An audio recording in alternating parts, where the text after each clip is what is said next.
Hello, sorry, literally in the middle of sending. Just give me 1 second. Morning, welcome everyone. I'm coming back.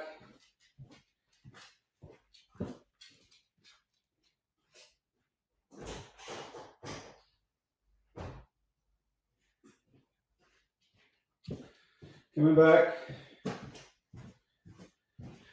Morning. It's Friday. Hello, it's a quick one. So I'd squeeze you in, so to speak. How are we all? Hi, Creatorholic. Hi, Karen Taylor. Sorry, just literally someone's going to walk through the door in a sec. How are we all? It's Friday. Good morning. It's beautiful. Beautiful. It's crisp. It's cool. It's cold. It's the weekend. It's the weekend. How are we all feeling? How are we all doing? Let me just turn Nick Ferrari off. No, he does go on, doesn't he? Morning, Faith Goodman. We're going to rapidly run through Quiz of the Week. Not entirely sure if there's going to be a coffee moaning papers tomorrow, so just pre-warning you. But there will be a live No Name Sunday show on Sunday. Morning, Sandy. Morning, everyone. Morning, Faith. Hope you're all well. So, what are we going to be chatting about today? Let's run straight in there. Shall we get Friday by the collar and slam him around a bit? We're going to be talking about OJ Simpson. I've got these glasses. Jeez, I can't seem to. OJ Simpson, my God, OJ Simpson. That seems so long ago, and in many regards, it was 28 years ago, 1995. OJ Simpson. Am I imagining it, or was OJ Simpson for a while like a sort of movie star? Was he the one in The Naked Gun who falls down the stairs in a motorized wheelchair and then is fired into the middle distance? Is that right? You remember the car chase? Hi there, you all right? Just live, all good. Yeah, OJ. It's weird. He sort of became a comedy character, and then there was the whole court case. I kind of think he was guilty. He was found innocent. This is the weird thing. He was cleared, wasn't he? He was acquitted, as I remember it, around the idea that the gloves were too small. Was that right? There's a whole wasn't he represented by Kim Kardashian's dad? Isn't there the suggestion that he's had a romantic dalliance with someone somewhere? Isn't there? There's that part of the whole. So he was acquitted of any criminal charges, but he was found guilty of civil charges, wasn't he? So isn't that weird how you can be found guilty of something in a civil case, which usually involves money and all that kind of stuff, but not in a criminal case? So yeah, he's died at the age of 76, surrounded by his kids. He died after a battle. What's that word again? Battle with cancer. Apparently, not that long ago, he was back in 2008. He was imprisoned again for 9 years for armed robbery and kidnapping at a Las Vegas hotel. I mean, he's a bit of a, and the nature of he was an American footballer, wasn't he? Wasn't the nature of the murder, the death of the poor woman and her boyfriend, was it, or her husband? Wasn't it just awful? Nicole Brown Simpson and her friend, that's right, Ronald Goodman. So he was found responsible for a civil case. So anyway, so obviously he's died. He's one of those sort of notorious characters, isn't he? There was that, wasn't there the series by, God, what's the name of that fucking annoying guy who does American Horror Story? He does American Crime Story. What's the name of the producer? Oh, bloody hell, forgotten his name. He does all that sort of stuff. Everything he makes is the same program. He did Nurse Ratched and all that kind of stuff. Anyway, and he was played by that. Oh, I'm doing really well here, aren't I? He was played by, God, who? Cuba Gooding? Was he played by Cuba Gooding Jr.? I think he was. It also had Sarah Paulson in it, didn't it? These glasses are no good. Maybe it's my eye. I can't fucking see it. Everything's blurry and milky and misty and Ryan, whatever his name is, Ryan something or other. I saw the autopsy photos, Mr. Cardinal, of Nicole, made me puke. Her head was nearly chopped off. It was savage. It was visceral. It was awful. It was just so awful. So yeah, Mr. Cardinal, awful. Put your Amiga Man. Which one of my Amiga Man classes? Are they these ones or the other ones? OJ loved the attention. So yes, he got in a hit. Yes. Anyway, so he died. But anyway, Caitlyn Jenner, whose ex-wife, obviously Kris Jenner, was a close friend of the footballer. Oh, I don't know what that means. Said bluntly, "Good riddance" in response to OJ's death. And the speaking to Sky News, the Goldman family's lawyer, David Cook, said he still believes Simpson was a murderer, and the fact he died doesn't change it.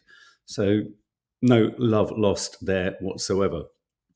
And I think he had, wasn't he? Was he defended by Dershowitz, Alan Dershowitz? He had a hell of a. How did he manage to pull together such a good team? Was it quite something? But was he? I sometimes get confused with OJ Simpson. On the one hand, was he sort of seen as a sort of not a champion? Was he not seen as a kind of hero in some way? Was he a sort of anti-hero when he won the case? I mean, he carried people with him, didn't he? I mean, people were split down the middle in terms of it wasn't just all bad. He wasn't just considered a baddie, was he? Or was he? I don't know. It's a very odd one. Was he? He might have been rich, but was he that rich? I don't know.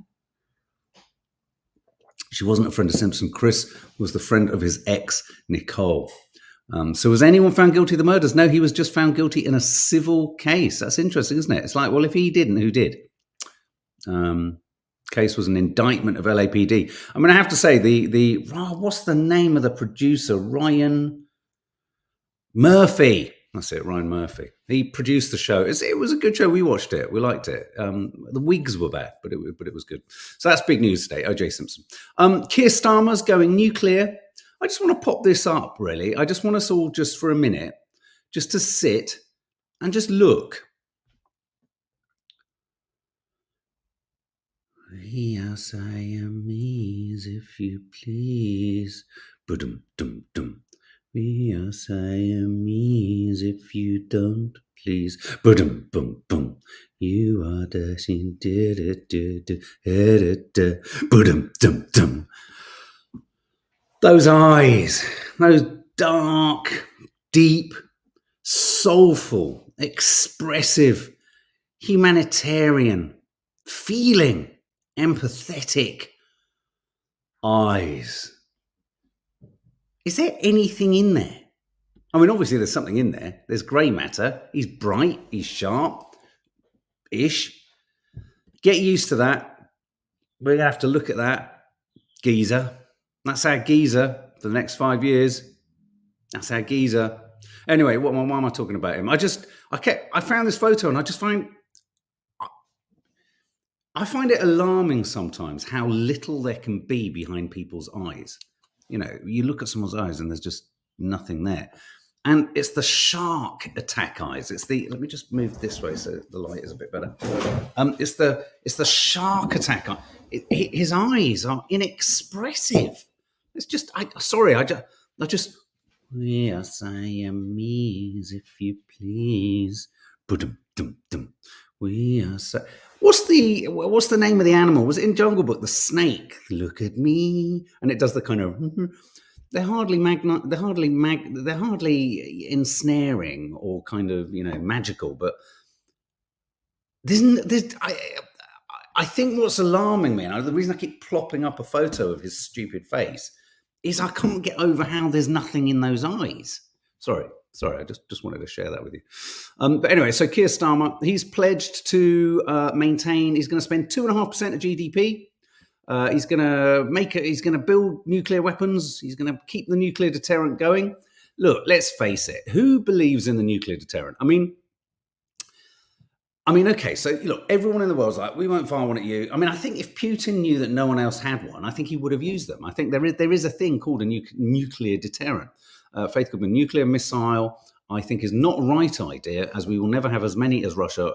Yeah, and this is my point. You're absolutely right, Faith. So it's literally boys with their toys, isn't it? It's like, we've got 3 or 4, as we've discovered. When we fire them, they go in the wrong direction, or they plop. They literally go, and they land in the sea. So we've got no guarantee that we're going to be able to use them. And if we use them, we've got no guarantee they're not going to land in New York or possibly the Isle of Wight. So, it's all well and good saying we're going to have nuclear. Let's make sure it's a nuclear deterrent that goes in the right direction. But the problem is even if we had 20 of the fuckers that all went in the right direction at the right time, Russia's got so many more. I was watching the beginning of a new series on Prime, which I'm going to watch and review, called Fallout. And there was a moment at the beginning there where, there's no spoiler, there were about 1, 2, 3, 4, 5 nuclear explosions. Russia could take us out in 6 seconds. Apparently, we've got enough ammunition to last 4 days or possibly 4 hours. We're rubbish. But I'm not saying that like we need to be better. I mean, at the end of the day, I think what we have to accept existentially is if someone decides to take us, and let's face it, who wouldn't want the Isle of Wight? If someone tries to take us, I think we just go, all right, guys, all right. It's notional. That's Scotland. That's Wales. We're England. Just have it. I think the best approach would be just say, go on, all right. What can you do for us? If they could guarantee that the London Underground ran properly and the Oyster card was reliable, I'd get my vote. Morning, Lee Durrant. Late. Get to the back of the class. Just talking about this guy. Lee, look. Yes, I am please, if you please. Boom, boom, boom. There he is. What charmer. Charmer Starmer. He's a Starmer charmer. Anyway, Keir Starmer. God almighty. Can you believe it? We're going to have to listen to his whining voice for years now. I'm not saying I'd rather not have anyone but the Tories, but he's shot himself not only in his foot, but in his left shoulder too, for me, his approach to Gaza. Can never, ever unsee it in those cold, inexpressive eyes. Okay, so yesterday there was a piece, I think Nad's discussed this yesterday, about having a baby at 41 being selfish. Rachel Burden, apparently, on BBC broadcaster, she said that having a child in your 40s is selfish. Disgust. Do you agree? I think Nadia said the same. We've talked a lot about this, actually. We talked about this quite a bit in a more sort of impressionistic fashion. And yes, there's the age aspect. I don't necessarily think having a child at 40 is too old now. But I think when we used to do Confessions of a Modern Parent, one of the most interesting conversations I think we had, and I think it speaks to a number of things that we don't like to ever talk about, is, when kids say, I never asked to be here, and we as adults go, that's a really fucking stupid thing to say. Of course what do you mean you didn't ask to be here? Can't be angry. Well, maybe youngsters in this generation do have a right to be slightly angry about saying we didn't ask to be here, because, at the end of the day, having kids is selfish insofar as it's inherently selfish insofar as why do we actually, I want you to answer this. Why do we actually have children? Why do you think we actually have children? Sandy doesn't think it's selfish at all. Look, I love my kids and I'm so pleased I've got them, all 4 beautiful daughters. But why do you think, what's the difference? Well, yes, when you start to get into that, Sean Thomas, you're absolutely right. You start to sort of say, well, 42, okay, well, 39, 3 years, what are we looking at here? The idea that, Nadia had Kiki at 42, so she'll be 60, 61 when she's 18. That kid is your responsibility for 18 years. Well, Mr. Cardinal, therein lies an interesting fact. Your kids are never your responsibility for 18 years. They're your responsibility for life, insofar as emotionally you're caring for them. Emotionally, you're worrying them. To make, Wonder Woman has summed it up rather neatly, to make our lives happier, interesting. That simple phrase, to make our lives happier, speaks 1,000 problematic things. I was thinking the other day, just going off on a side tangent, because my ADHD brain is doing that today. Does anyone know the Schrodinger's cat?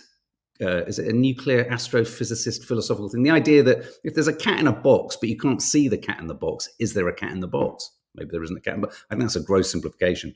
I was thinking, We should call it not Schrodinger's cat, but we should call it Schrodinger's Hamas, because it's the same policy Israel used. There might be a Hamas person in that building, so let's blow it up. I'm calling it Schrodinger's Hamas. But no, being serious, fuck serious, but being kind of interesting, not me, but you, Wonder Woman, I think that's to make our lives happier. So that is selfish. But is selfish, I think this is what Nadia was driving at, is selfish, or why is selfish always seen as a bad thing? If you look at it, selfish, I want to be more about self, myself. I want to be more selfish. I think people who just take, and don't care for anyone else and are willing to nudge people out of the way and don't care if other people struggle or suffer, I think that's where you start to get into selfishness. But come on, guys, give us. I Long for a Baby took a long while. Excuse me, sorry, Sandy. I was 34, 36, and 39 when I had our babies. Yeah, no, look, I think having babies is a lovely thing. I mean, I have to confess, I say that, but babies. I mean, I like babies, but they're a bit boring. I mean, let's be honest. Babies are boring. Toddlers are terrifying en masse. Don't start me on my... There needs to be a new category of toddler phobia. But toddlers en masse in a group.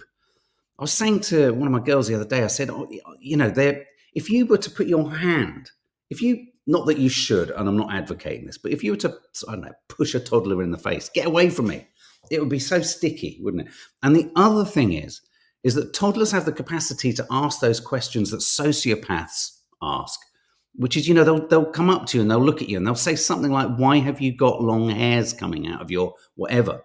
And they just stare at you. So it's like, why have you got long hairs coming out of your nose? Why are your ears so big and nearly touching the ground? And you're left as a grown-up thinking, I want to hurt you in a weird way because you're really rude. But you don't, because they're toddlers and they're supposed to be sweet. Toddlers en masse, they scare me. There needs to be a toddler apocalypse zombie movie, I'm telling you right now. But anyway, babies bore me. They're boring. Everyone comes cooing, oh, look, whoa, look. I mean, don't get me wrong, I like their little kind of prawny fingers, little prawn fingers and prawn toes. You go, oh my God, but they always look like, by and large, they look like, I don't know, a lot of them look like tradesmen with no hair. It's like, that's Bill, and he's going to fix your table. Or that's Bert, and he's going to sort out your U-bend. When they're babies, it's easy. Well, it is if they stop crying and if they go to sleep. Do you know what I mean? So why do we have babies? I used to think babies were boring, says Anne-Marie Challard, until I realised they copy everything we do. My 4-week-old niece copies my blinking, cutest thing ever. That does sound cute. Nad says baby TV. Yeah, kind of. I get it. It's nice. I mean, Natasha, you've got the most beautiful, Crystal, you've got the most beautiful baby. I get scared. It's been so long since I held a baby. My worry is that I'll start to kind of use it like a toy gun or something. So don't give me a baby to hold, because I've lost the knack. But why? Why? Okay, no one's given me a strong argument. It's programmed into us as humans, says Russ. So when we shout people down saying, you can't say it's selfish, I think it is about... Here's the thing. If you stand in a playground, certainly at some of the schools that our kids have gone to, and you look at the parents and their kids, they're all there. It's not really about the kid. It's about the posturing with other parents and saying how that kid is an extension of them, and proudly sort of only banging on. I mean, all kids are an extension of their parents because they're the biggest influence. But to sort of proudly just stand there going, yeah, look at him, just like me. Boy, just chip off the old block.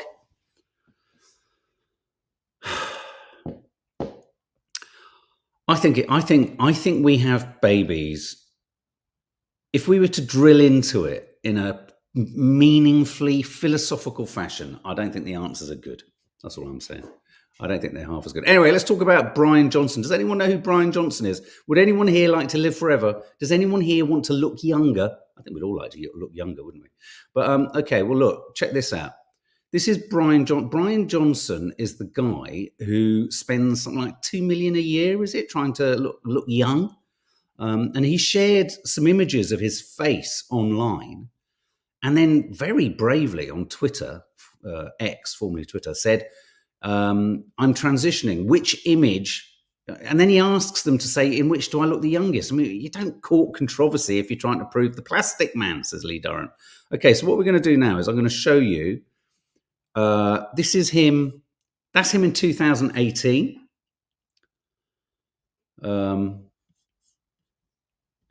This is him in 2023. Looks a bit scared. Looks like he's holding on for dear life there. And then just a year on from that, this is him here. So, you know, his hair is the same-ish, a bit more. I think the irony of all of this is, I think he kind of looks younger in 2018. He looks ill. He looks like he needs a good breakfast. He looks scared. He looks like a character from Blake 7 in a 1970s sci-fi show. He definitely looks like... And then, of course, someone found this image of him when he was much younger, which I think he looks the youngest there. I think he looks really well, 2016. It's not working, is it, James? I thought he looked best in 2016.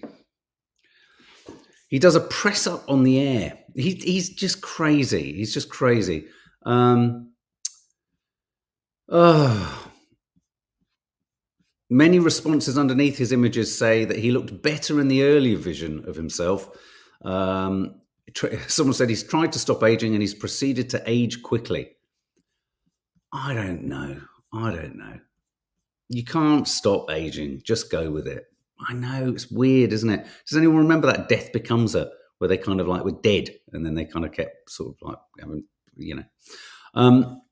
What was the other thing I was going to do? Well, we've done everything. That's brilliant because we've only got time for Quiz of the Week. Let's do Quiz of the Week. Okay, guys, so it was a quick one today. So let's get to Quiz of the Week. Get your pens and pencils ready. Let's get cracking. Let's do it. We are going to be doing, over the weekend, we are going to be doing a dedicated live or recording about Gaza. It's ongoing, it's hideous, it's continuing, and it needs constant attention. So we will be talking about that over the weekend too. So, Quiz of the Week. Let me just get the link and do this. So it's over here. Oh. Bear with me 1 second. Got to be done in 7 minutos. So let's have a look. So Quiz of the Week. Yeah, we were going to talk about this first. The first question we were going to talk about this week. But I don't know why. I was thinking, why is he getting all this attention? I don't understand. What is it about him? Anyway, maybe we'll find out in the question. So here we go. So let me just do that. I'm losing time as I do this. I do apologize. Here we go. So, Quiz of the Week, question 1. Are we all ready? British man Russell Cook, nicknamed Hardest Geezer, completed his run of the full length of Africa, crossing the finishing line in Tunisia after 352 days. Wow. I mean, that is quite impressive, I suppose, a year. With which drink did he celebrate? A mojito, B, a pint of lager, or C, a strawberry daiquiri? What a dude. What a dude. British man Russell Cook, nicknamed Hardest Geezer. Hardest Geezer. Let's just remind ourselves, in case we've forgotten, of that other great geezer. Yes, I am ease, if you please. Ba-dum-dum-dum. Yes, I am ease, if you don't please. Ba-dum-dum. Sorry. Strawberry daiquiri, see. Question 2. Millions of people across North America looked to the skies on Monday to witness a total solar eclipse of the heart. The first place in the US plunged into darkness was Eagle Pass in Texas. When did the area last see a total eclipse? Was it A, 1397, B, 1806, or C, 1925? Bloody hell. I didn't realise they came around that frequently. infrequently. First place in the US to be plunged into darkness was Eagle Pass in Texas with the eclipse. When did the area last see a total eclipse? Was it A, 1397, B, 1806, or C, 1925? The answer is A, 1397. Question 3. US college basketball player Caitlin Clark's record-breaking career came to a close with her final game before turning professional. Clark, who's 22, scored more than 3,900 points in her career, more than any college athlete in history. Whose record did she beat earlier this season? Was it A, LeBron James, B, Pete Maravich, or C, Kelsey Plum? Whose basketball record did she beat earlier this season? Sorry, sporting. You're going to have to guess. Raspberry Mojito Girl's had enough. She's skedaddling. Raspberry Mojito Girl, December 1982, sending you a great big sloppy kiss. There you go. Just for you. As you dash for the door. It's B, Pete Maravich. Question 4. Residents of a popular tourist neighbourhood in the Danish capital of Copenhagen dug up a road in protest against the area's notorious drug market. By what name is the road in Christiania known? Is it A, Greenway, B, Happy Alley, or C, Pusher Street? I've been there. It's not that pleasant, actually, Christiania. I remember thinking, oh, this is going to be kind of hippie, and didn't like it. Is it called A, Greenway, B, Happy Valley, or C, Pusher Street? Greenway, did you get it? It's C, Pusher Street. Question 5. Going in for the final furlong, it's the Grand National this weekend. I've kind of lost, I don't like it every year, a horse dies or two. Question 5, stunning artworks were uncovered in an excavation at the Pompeii Archaeological Park. Which Greek story features in one of the new frescoes? Is it A, Orpheus in the Underworld? Is it B, Paris meets Helen of Troy? Or is it C, Theseus slays the Minotaur? It's the least interesting of those three. That's my clue. Is it A, Orpheus in the Underworld? Oh, it must be so much fun down there. Is it B, Paris meets Helen of Troy? Hilton? Paris Hilton, maybe? Or is it C, Theseus slays the Minotaur? I mean, the Minotaur is just such a fabulous image, bull-headed bastard. Charging around a labyrinth. Come on, what not to like? It's B, Paris meets Helen of Troy. There'll probably be a series on Netflix. Question 6. An Australian museum was ordered... What happened to me? Australian museum. An Australian museum was ordered to allow men into a women-only exhibit. Following a court case, which establishment had been accused of gender discrimination? Was it A, Cascades, Female Factory Historic Site, Tasmania? Was it B, the Museum of Contemporary Art, Australia, Sydney? Or was it C, Museum of Old and New Art, Tasmania? An Australian museum was ordered to allow men into a women-only exhibit following a court case. But which of those three was it? Cascades, Female Factory, Historic Site, Tasmania. Sounds so female and kind of empowering. Cascades, Female Factory. Cascades, Female Factory, yeah. Or was it the Museum of Contemporary Art, Australia? Or was it Museum of Old and New Art? C, Museum of Old and New Art, Tasmania. As we go into the final furlong on the bend, on the lead, it's Rosemary McVeigh taking on Margaret O'Brien. Coming up on the inside is Muqtada Ali. Coming up on the inside, Lutinas is dashing for the final furlong now. It's Mr. Cardinal with A. Karen Taylor coming in. Final question. The first glimpse of the keenly anticipated film Joker Folie à Deux, the sequel to 2019's Joker, was released. Which song formed the soundtrack for the trailer? Was it A, God Only Knows by the Beach Boys? Was it B, The Joker and the Queen by Ed Sheeran? Or was it C, What the World Needs Now Is Love by Jackie DeShannon? And if you haven't seen this, where have you been? Go check out the channel. There are 3 different reactions from the 3 different members of this family, and Nanny Di will be reacting this weekend, if we can get a stool for her. Which of those was the answer? I think you'll all know that one. It is CCCC. And there we have it, guys. Like a bus arriving on time, like a train pulling into the station, like a plane intercepting another plane. Did you hear that? There was a crash on one of the airports recently. Planes kind of. Anyway, we've landed on time, and I'm out of here. So have a lovely day, guys. Lots of love. Something will be landing later. Big weekend. As I say, live No Name Sunday show. No live Curly Cooks tomorrow. Still waiting to see if there's a Coffee Moaning Papers. There will be a chat live or pre-recorded, probably a live chat about Gaza at some point. And of course, Back to Black, the Amy Winehouse film, we will be reviewing, and for the more kind of movie orientated, we'll be watching Civil War 2. So take great care. Have a lovely day and stay safe.